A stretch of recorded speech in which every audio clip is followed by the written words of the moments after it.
तो अल्लाह ताला ने अंबिया का नाम तो लिया, किसी वली का नाम नहीं लिया। अब मुसीबत पड़ गई कि हम वली की शनाख्त कैसे करें। क्या जिसका मज़ार, जिसका दरबार हो वो वली है? ये निशानी तो नहीं है। इसका तो जिक्र ना हदीस में है ना कुरान में है जी। क्या बहुत बड़ा जिसका दरबार हो वो बहुत बड़ा वली है? जिसका दरबार ना हो, आम सी कब्र हो, वो वली नहीं है? ये आपके पास मेरे पास क्या कसौटी है? ये बड़ा अजीब सवाल है और इसका शायद बहुत कम लोग जवाब दे सकें, क्योंकि इंसान का जो नजरिया होता है वो ये सोचता है कि हमने एक शख्स को वली समझ लिया, मकबूल समझ लिया, तो वो अपने समझने को एक सनत का दर्जा देते हैं। चूंकि मैं समझ रहा हूं इसलिए ये वली है। भाई, वली को वली समझने के लिए भी एक मेयार चाहिए। आलिम को परखने के लिए आलिम का होना जरूरी है। कारी साहब के परखने के लिए कारी का होना जरूरी है। और उस्ताद कारी, आम कारी नहीं, उस्ताद किस्म का कारी होगा तो वो बहुत से कुर्रा में से सिलेक्ट करेगा, नंबर देगा कि ये इस दर्जे का है, ये इस दर्जे का है, ये इस दर्जे का है।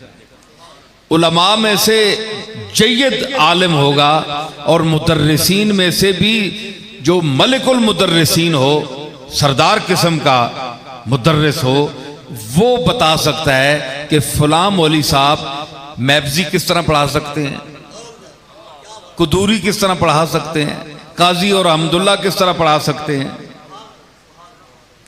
बैजावी किस तरह पढ़ा सकते हैं, तफसीर किस तरह पढ़ा सकते हैं, हदीस किस तरह पढ़ा सकते हैं, इन कितने पानी में हैं। ये चोटी का जो आलिम होगा वो उलमा में फर्क करेगा, दर्जात बंदी, दर्जा बंदी करेगा।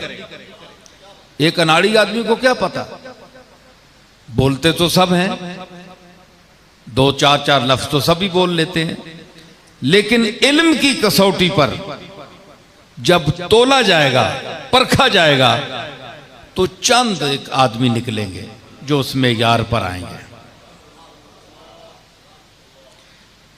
तो जो लोग अपनी तरफ से विलायत को साबित करते हैं कि फलां साहब बड़े वली हैं, उनका बड़ा मर्तबा ऊंचा है, तो फिर मतलब ये निकला कि वो उन वली जो हैं उनसे भी उनका ऊंचा मर्तबा है जो उनको परख रहे हैं।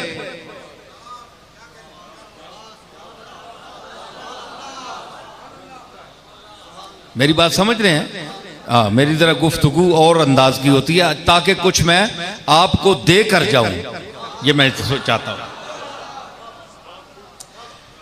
तो जो लोग ये समझते हैं जनाब के फलां साहब बहुत बड़े वली हैं, अल्लाह अकबर, क्या कहने, भाई आपको कैसे पता चला?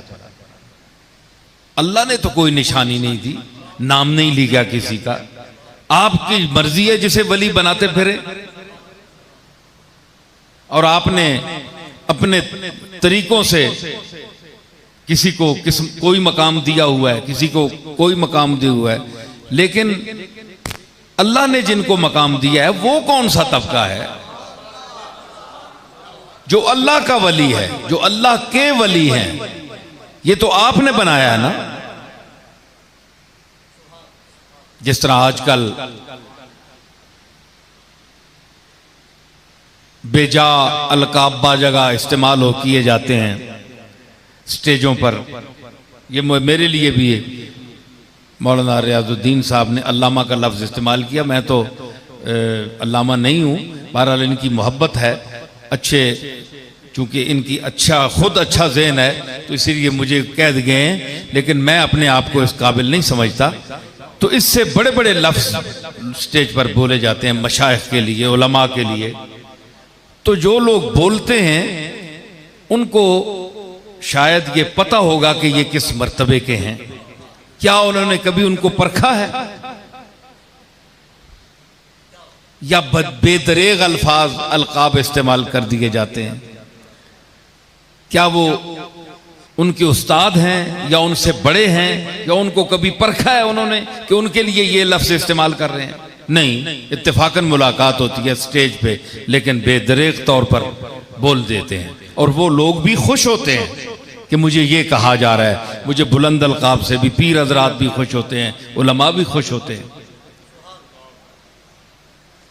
तो मकसद ये है कि ये अवामी ज़हन है। अवाम ने अपनी तरफ से कई खुश करने के लिए, खुशामद के लिए कह देते हैं, कई इसलिए कह देते हैं कि कल ये हमारे लिए भी ये जवाबन ये लफ्ज इस्तेमाल करेंगे। लेकिन फिर असल लोग कहां गए?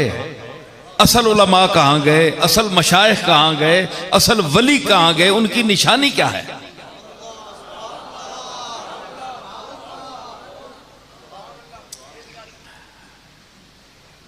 तो अल्लाह ने अगर वो नाम ले, एक शख्स कहने लगा कि नाम अगर ले लेता जिस तरह नबियों के लिए हैं तो फिर बेहतर होता, ताकि पता चल जाता तबके का। मैंने कहा मखलूक है अज़ल से अबद तक, हुजूर के बाद बड़ा लंबा पीरियड है क़यामत का, जितना भी है। तो अंबिया अगर 1,24,000 कमो बेश है तादाद, तो ये तो करोड़ों में है औलिया अल्लाह। तो अल्लाह ने हिदायत के लिए किताब भेजी है ताकि हम लोग हिदायत हासिल करें। फहरिस्त नहीं बनाई। नबियों, चंद नबियों का, जो चंद नबियों का जिक्र किया, तो औलिया का तो बड़ा नीचे दर्जा है। तो इसलिए ये मुतलक लफ्ज फरमाया कि अला इन्ना औलिया अल्लाह ला खौफुन अलैहिम वला हुम यहज़नून। एक तो इनकी निशानी ये है कि उनमें खौफ नहीं होगा, ये पहली निशानी आ गई। फिर उनमें हुज़न नहीं होगा, ये खुद कुरान बयान कर रहा है। अपने वलियों की निशानी अलामतों से पहचानना चाहिए। क्या साबित हुआ कि नबूवत को अगर पहचानना है तो ईमान बिल्लाह और गैब पर ईमान लाकर मानो। खुलासा निकला ना कि अगर अंबिया को मानना है, उनकी सिफात और जात को तस्लीम करना है, तो फिर ये ना तलाश करो कि इनकी तालीम कितनी थी, ये किस दौर में थे, हैं जी, ये किसके बेटे थे। इन तफसीलात में ना जाओ, बस ये कह दो हम ईमान ले आए, नबियों पर ईमान। ऐ अल्लाह, जो तूने नबी भेजे हैं हम उन पर ईमान ले आए। सिर्फ ये कहो, अपनी अकल ना दौड़ाओ, उनकी इज्जत और हुर्मत का ख्याल रखो। और जहां विलायत है, क्योंकि ये उसके बाद का दर्जा है। और मैं ये भी एक गुजारिश करता चलूं कि बाज लोग विलायत को, जिस तरह के नबी के मुकाबले में औलिया का दर्जा तो नीचे है, क्योंकि औलिया अंबिया की उम्मत में होते हैं। किसी वली का कोई नबी उम्मती नहीं होता। लेकिन ये अजीब बात है, जरा मैं अपने सामीन को, माशाअल्लाह बड़े ज़हीन और समझदार लोग नजर आ रहे हैं, पढ़ा लिखा तबका है। भाई मेरी बातें को पसंद आ रही हैं कि नहीं? तो वो ज़ौक शौक वाली दुनिया भी अपने मकाम पर आ जाती है। लेकिन ये जरा पहले सुने। तो उसमें खास बात यह है कि जो औलिया अल्लाह की, आज खास तौर पर एक ऐसा तबका है जो औलिया अल्लाह को नहीं मानता। कहते हैं वली क्या चीज है? अल्लाह ने फरमा दिया है एक तबका है, पर उसको ढूंढो। तुमने ये जो सब कुछ बनाकर रखा है, क्या ये वली है? इनकी क्या निशानी है? दाता साहब का दरबार बहुत बड़ा है, इनकी विलायत की क्या निशानी है? तुमने दौर देखा है? किसी ने नाम नहीं लिया, अल्लाह ने नाम लिया। तुमने इनको खुद इसमें विलायत में शामिल कर लिया है, अल्लाह की तरफ से तो नहीं है। ये मुख्तलिफ सवालात हैं, लोगों के ज़हन हैं। आज भी ऐसे लोग हैं जो लाहौर में 50, 60, 70 साल गुजार चुके, लेकिन उन्हें दाता साहब के दरबार में कब्र पर फातिहा पढ़ने की भी तौफीक नसीब न हुई। इसी वजह से कि इनके पास जाने से क्या फायदा। तो उन पर मैं वाजे करूं कि आप जिस मर्तबे को बहुत नीचा कर रहे हैं कि विलायत क्या है भाई, किसी की निशानी नहीं है, तो हम इनके पास क्यों जाएं? इनसे क्या मिलता है? आप जरा इस मेरी बात की तरफ तवज्जो करें कि वली का मायना होता है दोस्त। जिस तबका के हम मुकल्लफ हैं वो है तबका अंबिया। नबी का मर्तबा बिलाशुबा वली से ऊंचा है, लेकिन आपको याद रहना चाहिए कि नबूवत से पहले हर नबी मर्तबा विलायत पर फायज होता है।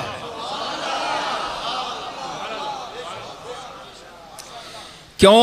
वली का माना है दोस्त। तो अल्लाह ताला किसी दुश्मन को नबूवत का दर्जा नहीं देता, बल्कि पहले दोस्त बनाता है, उसके बाद दर्जा नबूवत अता करता है।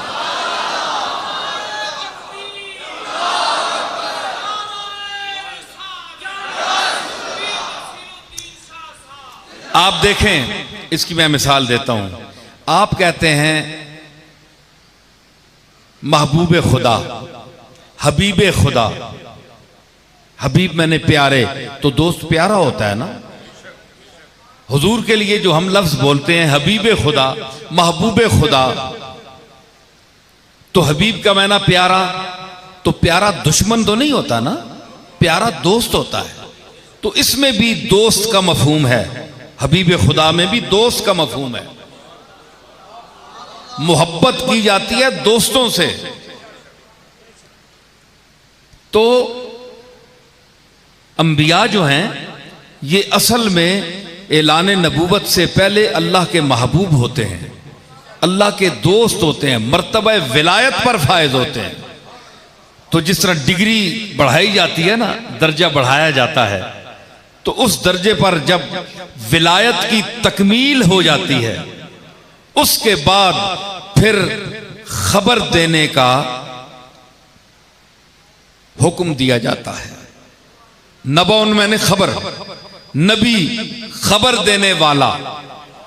फर्क यह है कि जो अल्लाह के वली हैं उनको ये इजाजत नहीं है कि तुम कहो कि हम अल्लाह की तरफ से भेजे गए हैं और तुम ये करो, तुम वो करो, तुम वो करो। और नबी वो भी महबूबियत और दोस्ती के मकाम पर हैं, जरा ऊंचे दर्जे पर हैं, लेकिन उनको ये हुक्म है कि तुम जाओ, ये किताब भेज रहे हैं, मूसा हैं, ईसा हैं जी, हजरत दाऊद अलैहिस्सलाम हैं, हुजूर हैं, सबको ये किताब दी जा रही है, आप ऐलान करें। उन्हें ऐलान करने की इजाजत है।